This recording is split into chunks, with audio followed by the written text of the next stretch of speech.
হাসিনার মতো কেউ আর আসতে পারবে না।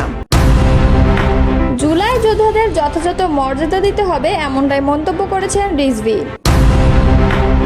ইরানে সেনা কমান্ডার, পরমাণু বিজ্ঞানী সহ 60 জনের রাষ্ট্রীয় জানাজা অনুষ্ঠিত।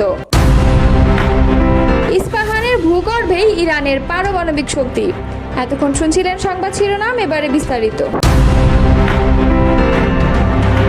জাতীয় নাগরিক পার্টির উত্তরাঞ্চলীয় মুখ্য সংগঠক সার্জিস আলম বলেছেন, বিগত দিনে পাঞ্জাবি টুপি পরা লোকদের বিভিন্নভাবে হয়রানি করা হয়েছে। আগামীতে দেশ, জনগণ ও খুনিদের বিচার প্রশ্নে ঐক্যবদ্ধ থাকব। আমরা এক থাকলে হাসিনার মতো কেউ আর আসতে পারবে না।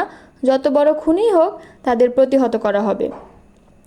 শনিবার বিকালে ঢাকার সোহরাওয়ার্দী উদ্যানের সংস্কার, গণহত্যা, বিচার ও পিআর পদ্ধতিতে জাতীয় নির্বাচনের দাবিতে ইসলামী আন্দোলনের আয়োজিত মহাসমাবেশে আমন্ত্রিত অতিথির বক্তব্যে তিনি এসব কথা বলেন।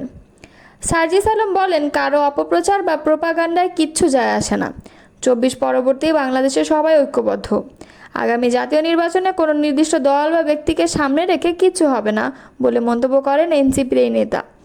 এ সময় সংখ্যানুপাতিক পদ্ধতিতে নির্বাচনের পক্ষে সার্জিস মতামত ব্যক্ত করেন। মহাসমাবেশে ইসলামী আন্দোলনের কেন্দ্রীয় নেতারা ছাড়াও বিভিন্ন রাজনৈতিক দলের প্রতিনিধিরা বক্তব্য রাখেন। এতে সভাপতিত্ব করেন ইসলামী আন্দোলনের আমির ও চরমোনাই পীর মুফতি সৈয়দ মোহাম্মদ রেজাউল করিম। রংপুরে জাতীয় পার্টি ও এনসিপির নেতাকর্মীদের করা পাল্টাপাল্টি অভিযোগ মামলা হিসেবে রেকর্ড করা হয়েছে। রোববার রাতে কোতোয়ালি থানায় মামলা দুটি রেকর্ড করা হয়। বিষয়টি নিশ্চিত করেছেন কোতোয়ালি থানার ওসি মোহাম্মদ আতাউর রহমান। এর আগে গত বৃহস্পতিবার নগরীর সেনপাড়ায় জাপা চেয়ারম্যানের বাড়ি দ্য স্কাই ভিউতে হামলা, ভাঙচুর ও বাড়িতে রাখা কয়েকটি মোটরসাইকেল অগ্নিসংযোগের ঘটনা ঘটে। ওই ঘটনায় শুক্রবার রাতে কোতোয়ালি থানায় বৈষম্য বিরোধী ছাত্র আন্দোলন ও এনসিপির নেতাকর্মীদের বিরুদ্ধে মামলা করতে আসেন জাপার কয়েকজন নেতা।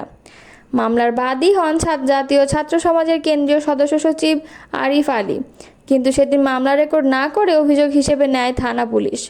তদন্ত করে মামলাটি রেকর্ডভুক্ত করার কথা জানানো হয়েছিল। পরে শনিবার মামলা নিতে কোতোয়ালি থানার ওসিকে 24 ঘন্টার আলটিমেটাম দেন জাপার কো চেয়ারম্যান ও রংপুরের সাবেক মেয়র মোস্তাফিজুর রহমান মোস্তফা।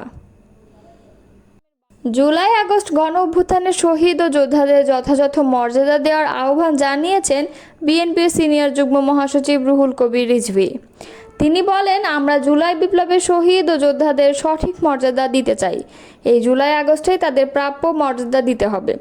শনিবার দুপুরে রাজধানীর শেরেবাংলা নগরের বাংলাদেশ চীন মৈত্রী সম্মেলন কেন্দ্রে বিএনপির ঘোষিত মাসব্যাপী কর্মসূচির অংশ হিসেবে গণ অভ্যুত্থান 2024 জাতীয় ঐক্য ও গণতান্ত্রিক অভিযাত্রা শীর্ষক আলোচনা সভার ভেন্যু পরিদর্শন শেষে এসব কথা বলেন তিনি। জুলাই আগস্ট গণ অভ্যুত্থান শোক ও বিজয়ের বর্ষপূর্তি পালন উপলক্ষে 1 জুলাই সব রাজনৈতিক দলের অংশগ্রহণে সভা অনুষ্ঠিত হবে। অনুষ্ঠানে লন্ডন থেকে ভার্চুয়ালি যুক্ত হবেন বিএনপির ভারপ্রাপ্ত চেয়ারম্যান তারেক রহমান। অনুষ্ঠানে শহীদ পরিবারের সদস্যদের সম্মান জানানো হবে। রুহুল কবির রিজভী বলেন, আমরা 1 জুলাইকে কেন্দ্র করে 36 দিন ব্যাপী কর্মসূচি ঘোষণা করেছি।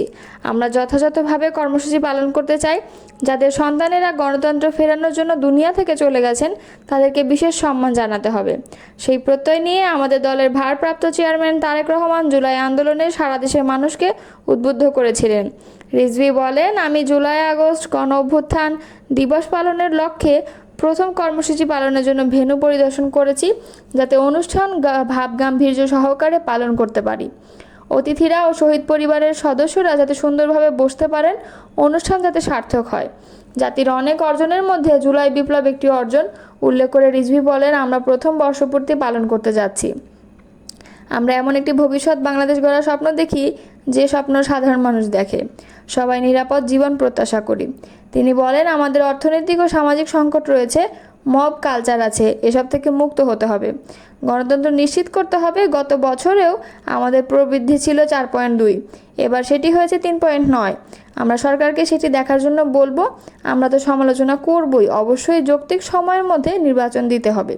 প্রত্যাশা করি নির্বাচন কমিশন দ্রুত একটি নির্বাচনের তারিখ ঘোষণা করবে। বিএনপি যুগ্ম মহাসচিব শহীদউদ্দিন চৌধুরী অ্যানি বলেন, জুলাই বিপ্লবকে স্মরণীয় করে রাখতে মাসব্যাপী কর্মসূচি ঘোষণা করেছি। আমাদের দাবি ও প্রত্যাশা খুব শিগগিরই শেখ হাসিনার বিচার কাজ দৃশ্যমান হবে। জনগণের ভোটে সরকার নির্বাচিত হবে বলে উল্লেখ করে অ্যানি বলেন, আমরা বিশ্বাস করি এই নির্বাচনে জনগণের দল হিসেবে বাংলাদেশ জাতীয়তাবাদী দল জয়লাভ করবে এবং জনগণের সরকারের প্রতিনিধিত্ব করবে। তিনি বলেন, আমরা শহীদ ও আহত পরিবারের পাশে দাঁড়ানোর সর্বাত্মক চেষ্টা করছি এবং আমরা মনে করি একটি কমিশন বা সংস্থার মাধ্যমে শহীদ পরিবারের পাশে আমরা দাঁড়াবো। আমাদের এই ধরনের কাজ অব্যাহত থাকবে। দখলদার ইসরায়েলের হামলায় নিহত সেনা কমান্ডার ও পরমাণু বিজ্ঞানী সহ 60 জনের রাষ্ট্রীয় জানাজার আয়োজন করেছে ইরান। শনিবার রাজধানী তেহরানের ইঙ্গেলাব স্কয়ারে তাদের জানাজার আয়োজন করা হয়। নিহতদের মরদেহগুলো ইরানি পতাকায় মোড়ানো ছিল, আর কোনো কফিনে কার মরদেহ রয়েছে সেটি শনাক্তে সামনে ছবি দেওয়া ছিল। গত 13 জুন রাতে ইসরায়েল ইরানে হামলা চালায়। 12 দিন যুদ্ধ চলার পর যুক্তরাষ্ট্রের প্রস্তাব ও কাতারের মধ্যস্থতায় দুই পক্ষের মধ্যে যুদ্ধবিরতি হয়। জানাজায় অংশ নিতে যারা এসেছিলেন তাদের অনেকের গায়ে কালো পোশাক ছিল, হাতে ছিল ইরানের পতাকা। তারা ইঙ্গেলাব স্কয়ারে বিভিন্ন স্লোগান দেন। এই গণজানাজায় অংশ নিতে সবাইকে উদ্বুদ্ধ করে দেশটির সরকার। সেখানে আসতে মেট্রো বাসের ভাড়া আজকের জন্য মওকুফ করা হয়। এছাড়া বন্ধ রাখা হয় অফিস আদালত।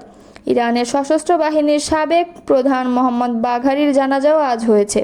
তিনি দেশটির সর্বোচ্চ সামরিক কমান্ডার ছিলেন। ইসরায়েলি হামলায় তার সঙ্গে তার স্ত্রী ও মেয়েও নিহত হয়। এদিকে ইরানের সরকারি তথ্য অনুযায়ী ইসরায়েলের সঙ্গে যুদ্ধে তাদের 627 নাগরিক নিহত হয়েছে। অপরদিকে ইসরায়েল জানিয়েছে ইরানের হামলায় তাদের 28 জন নাগরিক নিহত হয়েছে। ইরান ইসরায়েল উত্তেজনার রেশ কাটতে না কাটতেই আবারও সামনে এলো ইরানের পরমাণু কেন্দ্র। ফোর্দো নয়, এবার বিশ্বের নজর ঘুরে পড়েছে মধ্য ইরানের ইস্পাহানে, যার ভূগর্ভে রয়েছে দেশটির বিশাল পারমাণবিক শক্তি। এটি মাটির অনেক নিচে গড়ে তোলা তেহরানের সবচেয়ে গোপন এবং দুর্ভেদ্য পারমাণবিক ঘাঁটি, যেখানে রয়েছে ইরানের সমৃদ্ধ ইউরেনিয়ামের সবচেয়ে বড় মজুদ, যা একটি পারমাণবিক বোমা তৈরির জন্য যথেষ্ট। ওয়াশিংটনের সামরিক ও গোয়েন্দা কর্মকর্তারা দাবি করছেন এই ঘাঁটিতে ইরান তার ইউরেনিয়ামের প্রায় 60% মজুত করে রেখেছে। একই সঙ্গে তারা স্বীকারও করেছেন ইস্পাহান পারমাণবিক স্থাপনায় হামলায় শক্তিশালী বাংকার বাস্টার বোমা ব্যবহার করেনি যুক্তরাষ্ট্র, কারণ এই স্থাপনাটি এতটাই গভীরে যে এই ধরনের বোমাও সেখানে কার্যকর হতো না। বৃহস্পতিবার মার্কিন সিনেটরদের এক গোপন ব্রিফিং এই তথ্য নিশ্চিত করেছেন মার্কিন প্রতিরক্ষা বিভাগের জয়েন্ট চিফস অব স্টাফের চেয়ারম্যান জেনারেল ড্যান কেইন। শুক্রবার এই খবর জানিয়েছে মার্কিন সংবাদ মাধ্যম CNN। মার্কিন কর্মকর্তারা বিশ্বাস করেন স্থাপনাটির ভেতরের অংশ, যেখানে ইরানের প্রায় 60% সমৃদ্ধ ইউরেনিয়াম মজুদ রয়েছে, তা এতটাই গভীরে অবস্থিত যে সেগুলো ধ্বংস করা এই বোমার পক্ষে সম্ভব হতো না।